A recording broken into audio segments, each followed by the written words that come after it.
On Skype now from London, Andreas Krieg, an assistant professor at the Defence Studies Department of King's College London, regular contributor here on Al Jazeera. You'll have heard what the Saudi spokesman has been saying. I thought it was interesting, in fact, that the whole news conference was conducted in English as well. Big on the rhetoric, firmly saying this is sponsored by Iran, but then would not definitively say this is Iran. It was all a little ambiguous. Absolutely, yeah. Hi, Kamal. Very ambiguous statements there from the spokesperson of the Saudi military. But where he was not ambiguous, or what he was not ambiguous about, was the fact that he was saying the attacks were not originating or did not originate in the south, in Yemen, but in the north. And that kind of supports some of the theories that most analysts have really come up with over the last couple of days. And the fact is that how was it possible for all these strikes to actually be pinpointed and actually hit targets as precisely as they did, considering that Saudi Arabia has obviously an air defense umbrella in place. And one of the explanations among many is that they were looking out or watching out for missiles and incoming fire from the south and not really from the north. So the radars weren't really covering that area around Iraq or the northern part of the Arabian Gulf. So in this kind of context, it seems that this becomes an increasingly more likely scenario that most of these flying devices were actually launched from the border area between Iraq and Iran. And I think this is probably the bigger allegation and the most interesting bit that came out of this news conference. And the question is then, what will they do with that kind of information?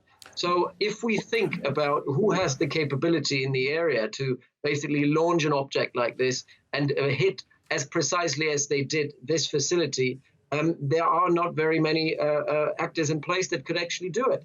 So obviously the Houthis have that capability, but it is quite far away, particularly for cruise missiles, to penetrate that deeply into Saudi Arabia. It would be easier to launch it from Iran, or from Iraq.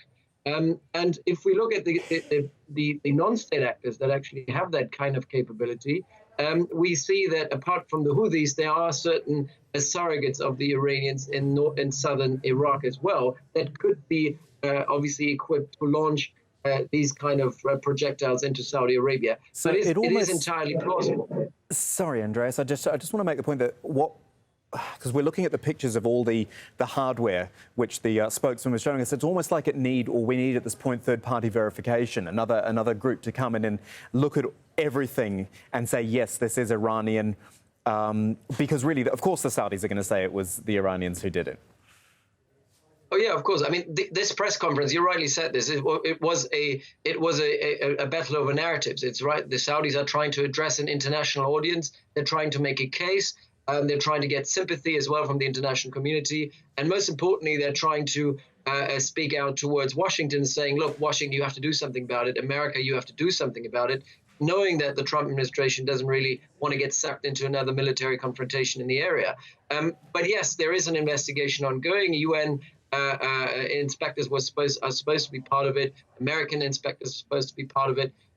But so what? I mean, even if the evidence will come out as saying, it was launched from southern Iraq, and then, it leaves us with the question of who gave that kind of technology to the non-state actors in Iraq. And, the only conclusion that I can come up with and most analysts can come up with is Iran, because no one else has that technology. No one else would procure that kind of technology to non-state actors. And if you look at the surrogate network that Iran is commanding in the region, also in Iraq, but also in Yemen, this surrogate network has received material support from Iran in the past. So it wouldn't be completely, unheard of to think that this was actually the Iranians operating via their surrogates. What I don't think is likely is that the Iranians were launching them from their own territory and using, obviously, their own devices, because that is something that can be traced back. And I think that an investigation will eventually show where the launch point was. And if it was in Iran, then there is obviously nothing in terms of plausible deniability that the Iranians can do. On the other hand, if it was launched from southern Iraq, we are basically, even if we know that the technology came from Iran, it will be still inconclusive and will be very difficult for us to attribute it directly to Iran, thereby making it difficult for the West to respond to that kind of aggression. Thank you, Andreas Krieg, taking us through with analysis of what the Saudis have presented to us with regards to the oil attacks. Thank you.